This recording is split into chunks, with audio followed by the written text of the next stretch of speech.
Hello everybody and welcome to Storm Reads and welcome to Christmas Eve. We've almost made it to the 25 days of Bookmas. We are on Christmas Eve. I can't believe it. And because it's Christmas Eve and I'm doing a little bit different type of video, I thought I would wear my Grinch shirt once again because it's probably the last time I'm going to get to wear it. Because, I mean, once Christmas is over, it goes kind of back and waits till next Christmas, right? So, anyway, so I brought Grinch out because I am going to be doing a nostalgic Christmas movies list. These are movies that I grew up with watching and enjoying. Only one on this list that I watched this year, but it fits the whole nostalgic theme that I included it on here because I can see myself watching it again. And I'm pretty sure I probably have seen it before because of the time that it came out. It's just, I like little bits and pieces of it kind of felt like I had watched it before.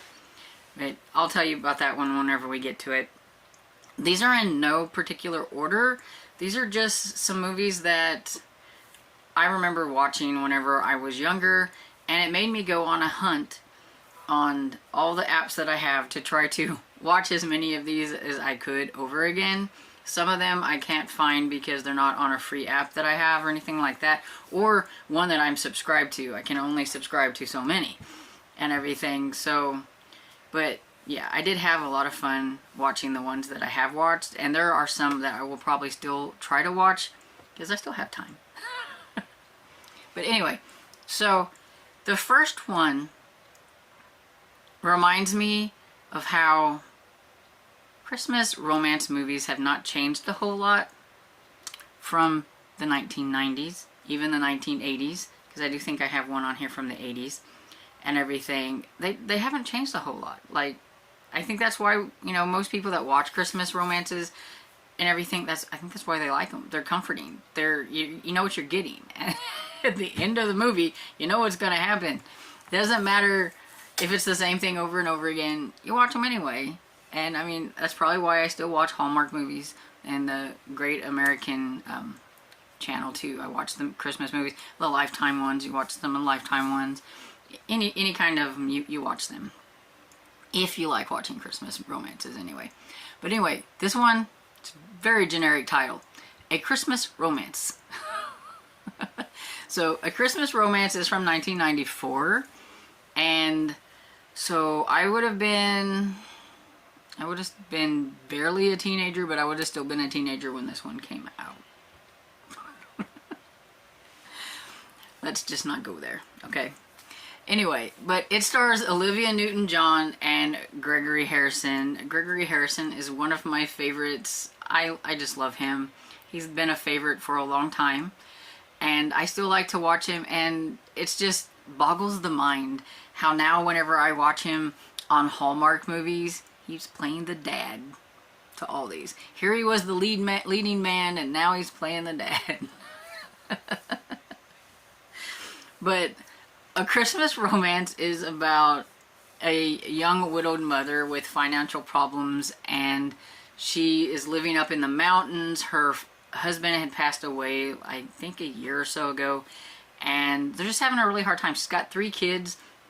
She just got laid off of the job she had because of the hard times that the whole community is having. And the guy that had hired her to do work for him, he just couldn't afford to have her on anymore. And so she's, you know, down on her luck. And so some bills got paid and other bills didn't. And so she is really close to losing her place because the banker has come to tell her on like the day before, you know, on like the couple days before Christmas or whatever it is, how rude, that if she doesn't come up with the payment, that he's going to have to foreclose on her property. But while he's there, he ends up in a car accident because it's snowing a lot, and he's kind of flustered and frustrated, and he ends up crashing his car not real far away from where she's at. And so she has to go and rescue him and then bring him back to the house, where you have a close proximity, snowed in kind of romance, because he can't go anywhere. The electric ends up going out. There's no phone signals, nothing. So he's stuck there. And so it gives them time to get to know each other in a different way. He gets to kind of rough it because he's from the big city and never had to rough it before. And so, you know, milking cows and chopping wood and things like that are not something he's ever done before. And it's nice and quiet there, you know, it's not like the big city and all that stuff. And of course, you know, because it is a Christmas romance, there is a little bit of a romance going on. And it's just cute. I really like that one. I think I watched that one even though it wasn't Christmas. And then at Christmas time, I probably watched it over and over again. I just really liked that one. So the next one I have is The Christmas Gift. And this one was from 1986. And it starred John Denver and a lady whose name I can't pronounce. Jane Kaczmarek. Yeah, anyway, I can't pronounce her name. But I will say that John Denver was never, I was never a big fan of John Denver. I didn't like the person, but you know, his acting and everything was just fine. As a person, he was never one of my favorite people. And this movie is definitely the quintessential romance that you see even now. And we have a widowed New York City architect and his young daughter take a Christmas vacation and end up in a small magical town in Colorado where everyone believes in Santa Claus. So, of course, he is this big city architect who has been told to go to this town and don't tell anybody who he really is, to scope out the town because the big businessman wants to buy some of this town and build, of course, you know, the resort or whatever it is and everything, and ruin the small town, of course. And so whenever he goes there and he meets the young lady there and finds out that this town is very weird because they do all believe in Santa Claus, and I'm talking about from little kid to like somebody who might be 90 years old. Everybody writes a letter to Santa. They even have a designated Sunday where the post office open just for letters to Santa. Yeah. Ain't that cute? Just letters to Santa. Because he tries to mail a letter, which is how he meets the the main female character for the first time, whose name I can't remember. And I just watched this not that long ago. But let's see. Susan. Okay, yeah. Her name is Susan. And he meets her because she's there accepting letters to Santa.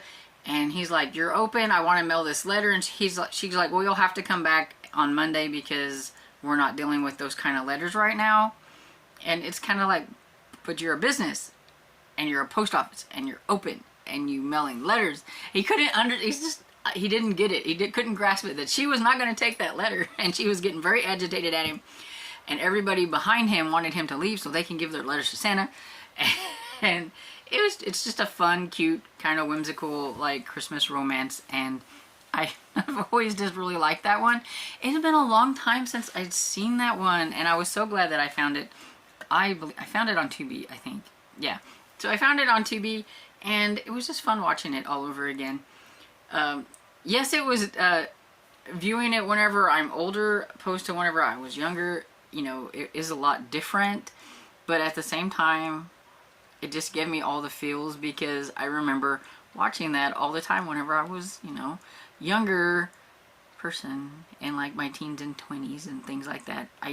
These are ones that I used to watch like all the time and everything that had kind of gotten forgotten, but not really, because in the grand scheme of things, whenever I was like, what movies did I used to watch that I used to like to watch? They kind of come to my mind, surprisingly. And another one of those would be Smoky Mountain Christmas. I love Smoky Mountain Christmas. This one stars Dolly Parton and Lee Majors from 1986. And it is about, of course, country western singer on a trip through the Tennessee mountains runs into a reclusive backwoodsman and a witch. And also a bunch of little kids. So she's kind of just burnt out or whatever it is, and she needs some time off away. She needs a place to go. So she's going to go kind of back home. She was raised around in these mountains, and she gets to this cabin. Well, the cabin ends up, there's several of them. I don't know how many. 6 or 7, maybe, kids. All different age groups and everything. And you find out that they are runaways from an orphanage, and a not so nice orphanage. And they've been kind of roughing it there on their own. And there is Mountain Dan. Mountain Dan, he's supposed to be the meanest, the baddest guy. He, you know, would kill you and not think twice about it and all that kind of stuff. You know, they just think he's so scary and everything. And when she meets him, he doesn't seem so scary. But there is this fantastical kind of a little bit fairy tale-esque part with the witch. There is a sheriff in town, and the witch has her sights on the sheriff.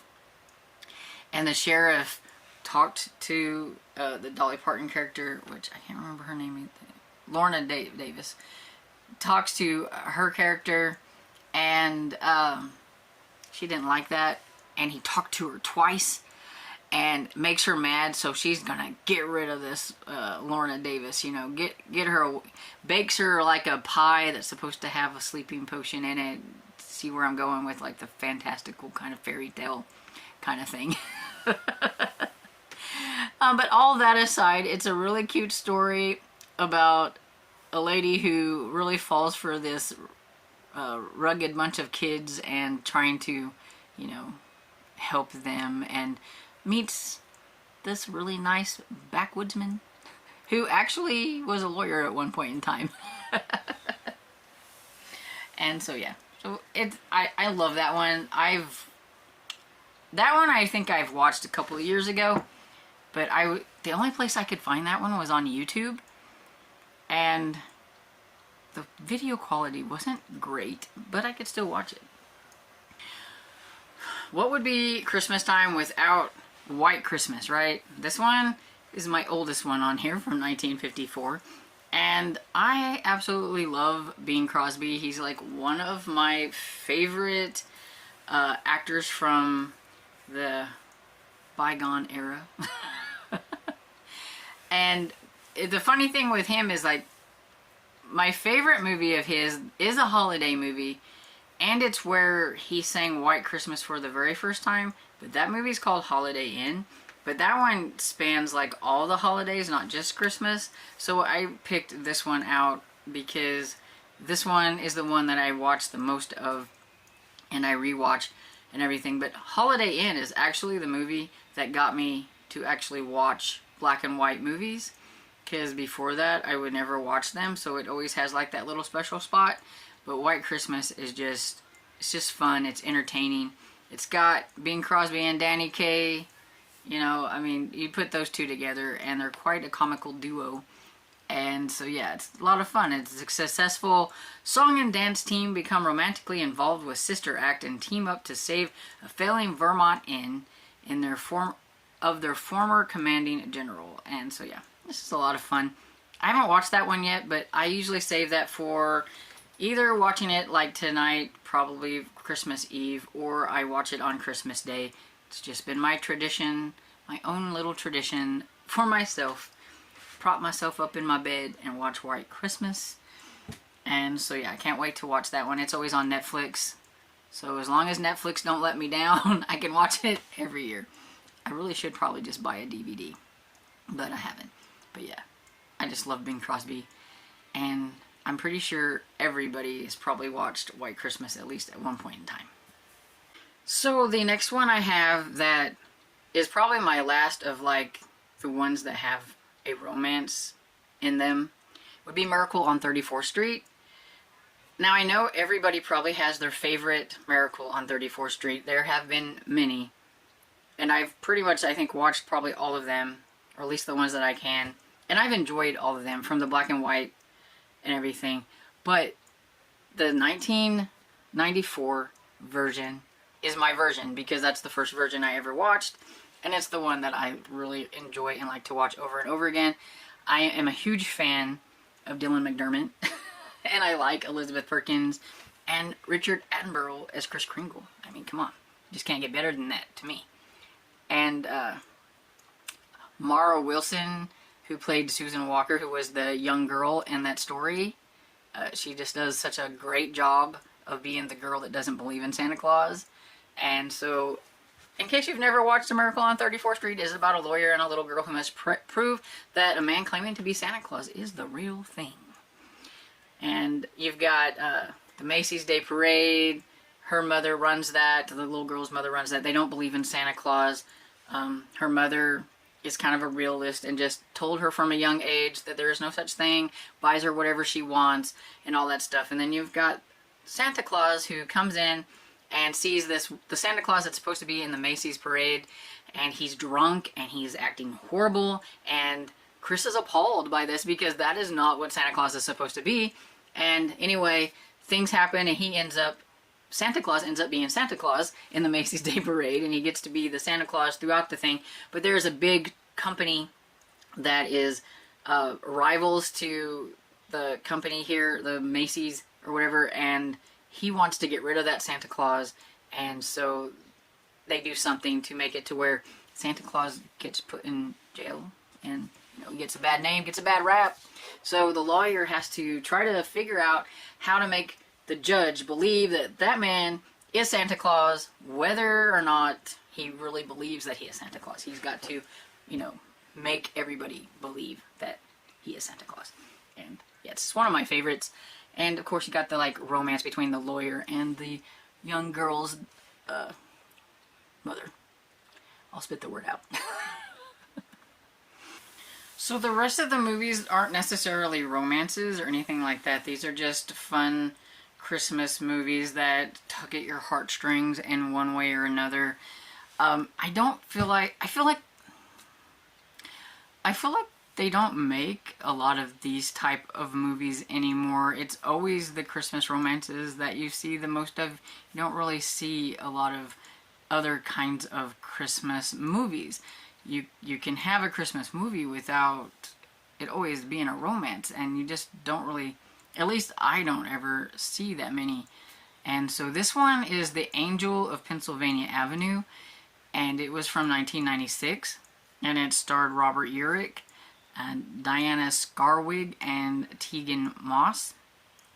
And this one is set in the Depression time, and it is about a unemployed Detroit man who is arrested for a crime he didn't commit.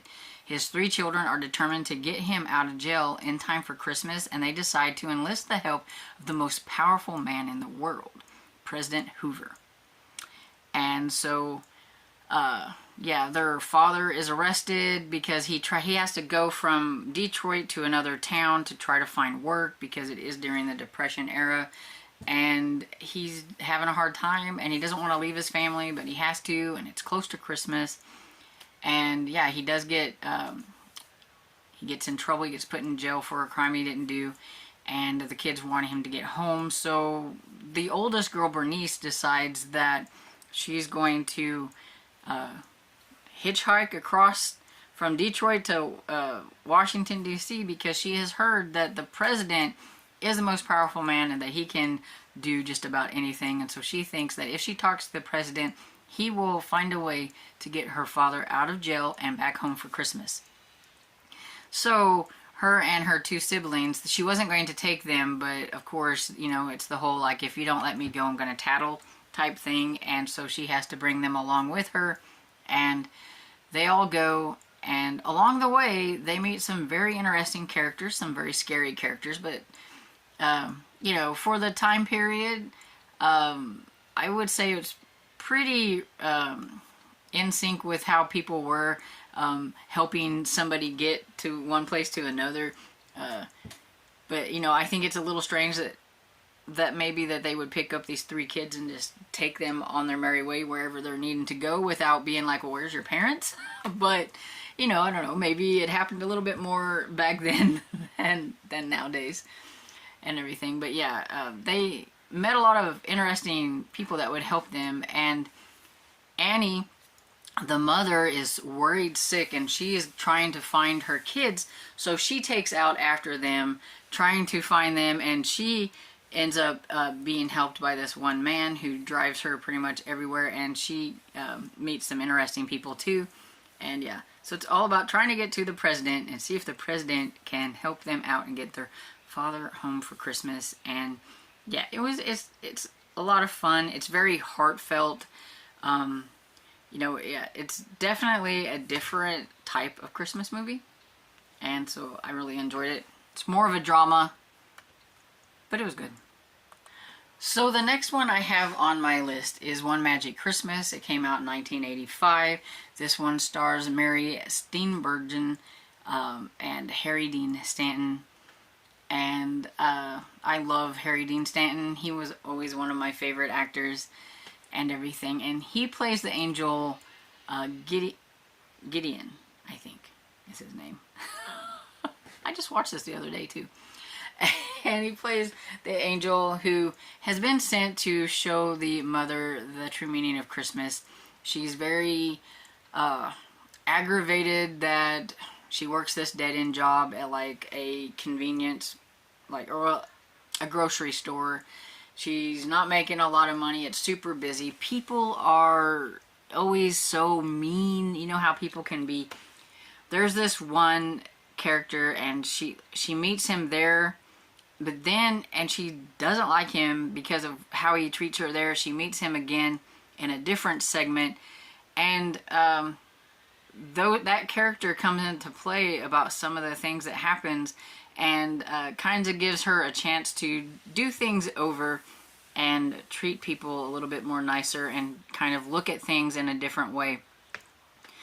She's always thinking of everything very materialistic. She doesn't have the money to buy the fancy Christmas presents and all that kind of stuff, but she needs to know that it's not all about that, that there are other things. There are other people that are having just as hard a time as she is, and if she could have just, you know, gave a little bit, you know, that maybe the scenario that happened wouldn't have happened, and all that kind of stuff.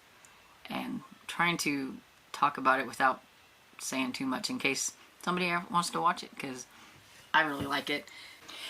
The next one is my comedy pick. And what is a Christmas without Ernest Saves Christmas? I loved Ernest. I miss Ernest. Jim Varney, he just was so funny, and I loved all the Ernest movies. But Ernest Saves Christmas is just so kind of whimsical, because Ernest is trying to help Santa Claus as he searches for his successor. So Santa Claus is ready to retire and needs somebody to take his place, and he has this certain person in mind, but he has to convince that person, and along the way he meets Ernest, and Ernest just loves Santa Claus and all things Christmas, and he's just crazy, and just the things that he does and everything cracks me up. The whole dressing up as that old lady and then being the snake guy. He was so, he just knew how to do all these he dressed up as all these different people and played them so well and could just make you laugh. I don't really like a lot of the like comedy that is out nowadays, but this one, and I forgot to say that it was from 1988, and yeah, Jim Varney was just great. I miss him a lot, and I really miss Ernest movies, I think, the most. And if you want a laugh, you want something fun and uplifting, then you need to watch Ernest Saves Christmas, because it's just a lot of fun. With this next one, I think we can all agree the reason that this movie is on this list is for the actor in it more than anything, and that is Prancer. Starring Sam Elliott. And it's from 1989, and I just love Prancer. It's just a feel-good movie about a girl and a reindeer, and her father doesn't believe that she has found this. He's a bit of a grump and everything, you know, trying to make it with it just being her and him. And so she finds a reindeer who she just knows is one of Santa's reindeers, because, you know, it's gotta be. And so he's wounded, and so she's gotta fix him up. fix him and get him ready for Christmas and everything. And, you know, her father doesn't believe her, and she has all these people come in, these kids and everything. There's some kind of scary things that happen, but the reindeer is there to help her. Okay, so this next one is the one that I watched this year that kind of got me thinking about this whole, like, video of my favorite, like, more nostalgic movies, and that's Mrs. Santa Claus, starring Angela Lansbury. It's from 1996, and it's musical. So, if you like musicals, here you go. But Mrs. Claus has been neglected by her husband. She wants to help him with his letters that the kids bring him, but he's like, I am Santa Claus. They are mailed to Santa Claus. I will be reading them all. Kind of rude. And she wants to help and things, but he keeps kind of putting her off. She has this new map that she thinks will be a shorter way and help him get done with what he needs to do. He doesn't want to do it. He's got his old ways and all that stuff. Well, she just kind of gets aggravated, and she's decided that she's going to take the deers and the sled, the reindeers and the sled, and she's going to take her map and she's going to see if it's a quicker way or not. But she loses her way. She ends up in Manhattan's Lower East Side in the 1900s, like early 1900s. I think it's like 1910 or something. There's some suffragette rallying and things like that going on, and she ends up needing a job, so a place to stay. One of her reindeer got injured. I can't remember which one it was. I think it was Cupid, but I don't remember. But this one young man lets her keep them at the stables, and he said he would help, but it was going to be about a week. And she's like, oh no, because, you know, Christmas is coming up soon, and she needs to get the reindeer and everything back to Santa Claus before Christmas. But meanwhile, while she's stuck there, she gets a job at a toy place where this mean man, he's got all these young kids working in his shop, and it's like, you know, the whole like slave labor type thing, and it's cold, and he's making them work. He doesn't care if his products last or anything. They just have to last through Christmas and the day after Christmas. Whatever happens to him after that, he don't care. He just needs them to work enough that people will buy the product. And so she learns some things from the young suffragette lady who's trying to rally the people. They kind of learn from each other on how to do things and get people to listen to them and understand and everything. So she kind of helps the town a little bit and some of the people in the town, singing her way through the musical. And it was a lot of fun. And I just don't remember this one. A part of me thinks I may have seen it a long time ago, but it wasn't anything that I could remember what was going on. And so it was a lot of fun. And I was like, a Christmas musical, yay! And so yeah, and I love Angela Lansbury. Everybody knows that I love her because I watch Murder, She Wrote all the time. So, and then I have my last two. I have on here, they're more of the animations and everything. I mean, we have to watch the Grinch, right? So, you know, How the Grinch Stole Christmas, of course, is one of my favorite animated shows. It's a very short show. It's only like, what, a half an hour, if that, or whatever, about the Grinch. We all know about the Grinch, and I love the original more than anything. The original one is from 1966 with Boris Karloff, I think, who does like the narration. Now, I have seen the Jim Carrey one, the movie How the Grinch Stole Christmas, and it was okay. And I have seen the newer Grinch one, animated Grinch one, which I think was just called Grinch, maybe. I'm not sure. And it was okay. But no, nothing can top the original Grinch. Right here, the original Grinch is where it's at, and it will always be. And my other animated one, which is more like, I think, claymation maybe, and that is The Year Without Santa Claus. And basically that one is on my list out of the animated or claymation type movies, is because it has the Miser Brothers, and the Miser Brothers are my favorite. So this one's from 1974, and you've got the discouraged Santa Claus who is considering skipping Christmas Eve one year, and Mrs. Claus and the elf set out to change his mind. And you've got my favorite part, which is the Snow Miser and the Heat Miser when they're like battling each other with their songs. You got the brothers, and I am definitely Team Heat Miser, where I know others are Team Cold Miser. But yeah, I love them. I love the little song that they sing, and so that's why this one is on here. I mean, I like all the cartoons from back then, you know, Rudolph and all those, but I just wanted to put a couple on here as being like my top favorite ones. And so that's all of them I have on here. There could have been more. I could have put a lot more that I think are more popular with a lot of people that probably know, because like Santa Claus with Tim Allen came out I think in the 90s. It could have been on this list because I really like it. But I think these other ones might be ones that some people don't know.